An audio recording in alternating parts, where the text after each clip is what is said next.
রাজনৈতিক অঙ্গনে একটি আলোচনা আছে যে শেখ হাসিনার পতনের পেছনে যুক্তরাষ্ট্রের কোনো ভূমিকা ছিল কিনা বা হাত ছিল কিনা।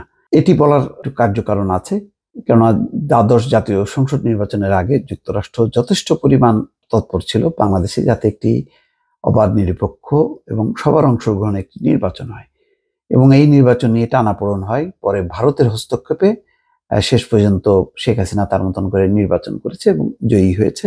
মার্কিন যুক্তরাষ্ট্র মনে মনে ক্ষুব্ধ হলেও তারা আর প্রকাশ্যে কোনো বড় ধরনের কোনো নিষেধাজ্ঞা দেয়নি, যদিও ভিসা নিষেধাজ্ঞা সহ নানা ধরনের বিষয়ে তারা বারবার বলছিল যে ভিসা নিষেধাজ্ঞা দেওয়া হবে, এবং তারা সংলাপের জন্য আপ্রাণ চেষ্টা করেছিল। শেষ পর্যন্ত মার্কিন যুক্তরাষ্ট্র এবং পশ্চিমাদের উদ্যোগ ব্যর্থ হয় এবং শেখ হাসিনা ক্ষমতায় আসে। ক্ষমতায় আসার পর মার্কিন যুক্তরাষ্ট্র আবার তাদের সম্পর্ক চলবে এরকম একটি কথা বলেছে, যদিও তারা অফিসিয়ালি বলেছে যে এই নির্বাচন সুষ্ঠু, অবাধ, নিরপেক্ষ হয়নি।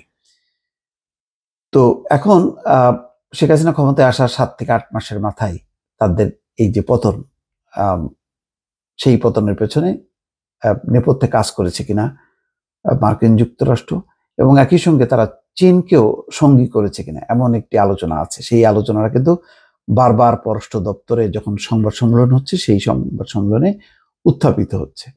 তো ভারতীয় গণমাধ্যমে এই খবরটি সামনে এসছে যে কি হয়েছে সেই পররাষ্ট্র দপ্তরের যে প্রশ্নোত্তর পর্বে।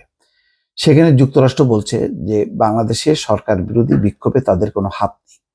এছাড়া ডক্টর মোহাম্মদ ইউনূসের নেতৃত্বাধীন অন্তর্বর্তী সরকারের সঙ্গে কাজ করতে তাদের দেশ প্রস্তুত এবং আগ্রহী বলেও সাফ জানিয়ে দিয়েছে যুক্তরাষ্ট্র। সোমবার মার্কিন পররাষ্ট্র দপ্তরের নিয়মিত প্রেস ব্রিফিংয়ে দপ্তরের উপপ্রধান মুখপাত্র বেদান্ত প্যাটেল এক প্রশ্নের জবাবে বলেন, দেখুন, আমরা বাংলাদেশের পরিস্থিতি নিবিড়ভাবে পর্যবেক্ষণ করছি। আমরা ডক্টর মোহাম্মদ ইউনূসের নেতৃত্বাধীন অন্তর্বর্তী সরকারের সঙ্গে কাজ করার জন্য প্রস্তুত ও আগ্রহী, কারণ এই সরকার বাংলাদেশের জনগণের জন্য গণতান্ত্রিক ভবিষ্যৎ নির্ধারণ করতে চলেছে। এর বাইরে আমি আর কিছু বলতে চাচ্ছি না। অর্থাৎ একটা গণতান্ত্রিক একটা ব্যবস্থা নিতে যাচ্ছে, সেই কারণে আমরা এই সরকারের সঙ্গে কাজ করতে চাই।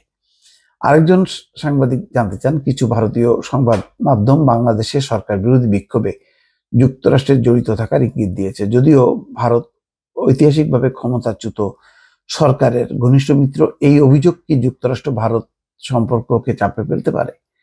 এই প্রশ্নের জবাবে বলেন, এসব প্রতিবেদন তার নজরে আসেনি। তিনি দ্ব্যর্থহীনভাবে জানান, সেগুলো সত্য নয়, তাই হয়তো তার নজরে আসেনি। অর্থাৎ এগুলি ভারতীয় এই সমস্ত গুজব টুজব, এগুলিকে তিনি পাত্তা দিচ্ছেন না। যুক্তরাষ্ট্র তার অবস্থানটা বলছে যে তারা অন্তর্বর্তী সরকারের সঙ্গে কাজ করবে। তার অর্থ এই নয় যে শেখ হাসিনার সরকারের পতনের পেছনে যুক্তরাষ্ট্রের কোনো ভূমিকা ছিল বা হাত রয়েছে। এই কথা কিন্তু এই প্রথমবার না। এই শেখ হাসিনার সরকারের পতনের পর থেকে কিন্তু একাধিকবার এই প্রশ্নগুলি এসছে, এবং সেখানে ম্যাথিউ মিলার, তারপরে বেদান্ত প্যাটেল কিন্তু পরিষ্কারভাবে জবাব দিচ্ছেন যে এখানে যুক্তরাষ্ট্রের কোনো হাত নেই, ইচ্ছাও নেই, এবং এই ধরনের কাজ তারা বাংলাদেশকে নিয়ে কখনো চিন্তাও করে না। দর্শক, ভালো থাকবেন। আল্লাহ হাফেজ।